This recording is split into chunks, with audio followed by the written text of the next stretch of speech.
Psychologists have been trying to figure out metalheads for nearly 40 years now, and honestly, a lot of this research has been genuinely insightful. But one thing I've noticed that's always kind of bothered me is that most of these studies tend to focus on only one trait at a time. Either the so-called negative stuff like aggression and rebelliousness, or the more positive things like creativity and intelligence. And again, while these are often really useful studies, this methodology makes it really hard to get a full picture of what's really going on here, because we have to just kind of piece together all of this information. And on top of that, a lot of this research is clearly outdated. The metal of the 70s and 80s is obviously not the same metal of the 2020s, and the fan base has changed also, which means that these older findings may no longer even be valid. But this week I ran across a study that I feel not only addresses these issues, but may actually be one of the most informed examinations of the complex psychological profile of metalheads that I have ever read. I also think the findings help to explain why listening to this type of music scratches a niche that nothing else can for people who do fit this profile. Now, no study is perfect, but one of the reasons why I liked this one so much is that its aim was to look for support for two competing stereotypes. One that paints metal fans as antisocial, hostile, and low in cognitive engagement, and the other that paints them more as intellectual outsiders who are artistic, reflective, and attracted to the depth and complexity of the music. Depending on our bias, these caricatures are usually how metalheads are viewed. And we can certainly cherry pick through all the previous research and find backing for either of these claims, which people do all the time. But that does not mean that they are accurate, which is where the study comes in. Now, to try to gain a more nuanced view, the researchers examined a very large sample of music fans, I believe somewhere around 1,100 participants, which of course included metal fans, but also included fans of pop, rock, country, and rap, so that they would have a basis of comparison. And to directly test the accuracy of the stereotypes, they used two different psychological scales. The first being the NFC, which stands for Need for Cognition, and the second being the SD3, or short Dark Triad, which measures Machiavellianism, narcissism, and psychopathy. So let's go ahead and look at both of them and see how metalheads tended to score, starting with the NFC, and then I will offer a full psychological profile according to these findings. Now, the NFC is a very well-established scale that measures how much a person enjoys and seeks out effortful thinking. It's not looking at raw intelligence, but rather the motivation to think deeply. People who score high in NFC tend to enjoy things like puzzles, debates, problem solving, and analyzing ideas. They also tend to feel more satisfied when they've thought something through deeply rather than just going with a gut reaction. People who score low in NFC, however, tend to prefer simple, straightforward answers, rely more on their intuition or others' opinions, and avoid activities that require sustained mental effort. Researchers often use NFC to test whether people like engaging with complex ideas versus avoiding them. Now, earlier studies from the 1980s and 1990s with much smaller and less representative samples did link heavy metal fans with a low NFC, which never really sat well with me. But this study had the opposite findings and revealed that metal fans scored significantly higher in NFC than fans of all of the other genres that were included in the study. This shows that metal fans enjoy thinking deeply and wrestling with challenging concepts much more than researchers once believed. The authors hypothesized that if the previous data was indeed accurate at the time, which we have absolutely no way of knowing, that all of the changes in the genre over the last 30 to 40 years have likely contributed to this shift.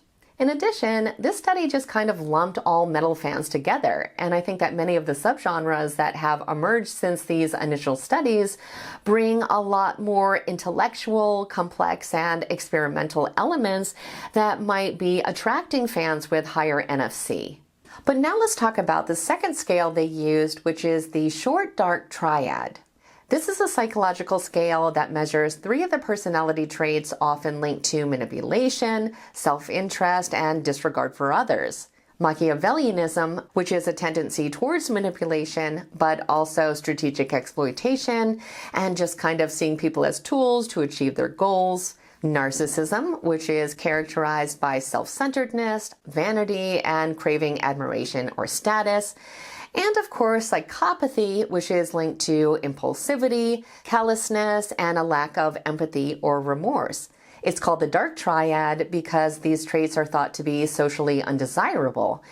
But I want to mention here that scoring high does not necessarily mean that someone is dangerous or diagnosable.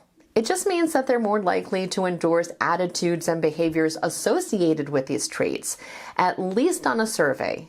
Now, the findings of this study did indicate that fans of metal, alongside with fans of rap music, did indeed score higher in this scale in comparison to fans of other genres, which is in line with some previous studies.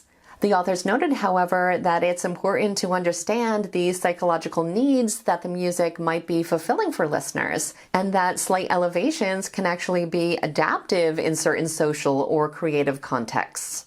So the suggestion here is that the higher Dark Triad scores in metal fans may signal strengths like independence, mental toughness, and willingness to explore the shadow side of life, not necessarily harmful or truly antisocial tendencies.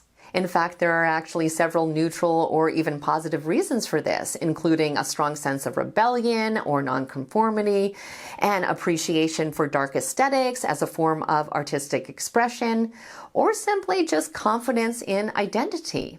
These traits can also reflect emotional resilience when it comes to engaging with heavy themes, or just a general curiosity about taboo or unconventional ideas. So taken together, these scores may really just be capturing the unique ways that metal fans use the music and its culture to explore complexity, rather than evidence of true pathological behavior. I think without context, it's easy to misinterpret them as a sign of dysfunction. Although, of course, in some individuals, these traits could be a sign of something more genuinely problematic, but I certainly don't think that is in any way the norm in the fandom. I also want to mention here that the need for cognition itself might even partly explain these higher scores. People who enjoy deep thinking are more likely to be more open to unconventional or transgressive ideas. I think metal provides a space to explore these types of themes, so it's possible that this curiosity might look a lot like darkness from a data perspective. So given all of this, what is the psychological profile of a typical metal fan according to this study? Well, it's nuanced, and you may or may not fit this profile yourself, but a high score on need for cognition combined with an elevated score on the short Dark Triad would suggest that metal fans are both intellectually curious and drawn to ideas or aesthetics that push boundaries. They're reflective, independent, and willing to grapple with dark or complex concepts, especially through the use of music. To me, the study paints a picture of a fan base that is open to new ideas, bold, and unafraid to confront the shadow side of the human experience. I also think it shows why these stereotypes of antisocial troublemakers or isolated geniuses alone don't really capture the full story. We also don't really know yet if liking metal actually causes a higher need for cognition, or if deep thinkers are just more naturally drawn to metal in the first place. It's also worth pointing out that many other studies have found no real evidence that metal fans are more aggressive, antisocial, or maladjusted than anyone else, even with the bump in the Dark Triad scores. So to sum it up, the study didn't conclude that metal fans are all narcissistic psychopaths, but it also didn't say that they're all tortured geniuses either. What it does conclude is that heavy metal fandom is complex, which I think a lot of people who are outside of the scene can miss. People with this specific profile are naturally drawn to experiences that are intellectually challenging and emotionally intense, which is likely the reason why it's so uniquely satisfying for us. The music itself is a psychological fit that does seem to mirror the mental and emotional tendencies of its fans in a way that other genres just don't.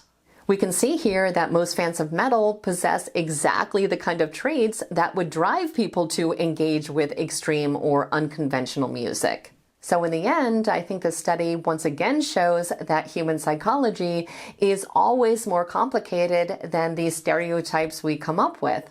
But I do think it was far more balanced and nuanced than a lot of the research that we've seen on this topic so far. I'd love to hear in the comments whether or not you feel like these findings were accurate overall, even if you don't feel like they pertain to you specifically, or what you feel like they got wrong. As always, I want to thank you guys so much for watching. Don't forget to like and subscribe if you have not done so already. I hope you enjoyed the analysis, and I will see you in the next video.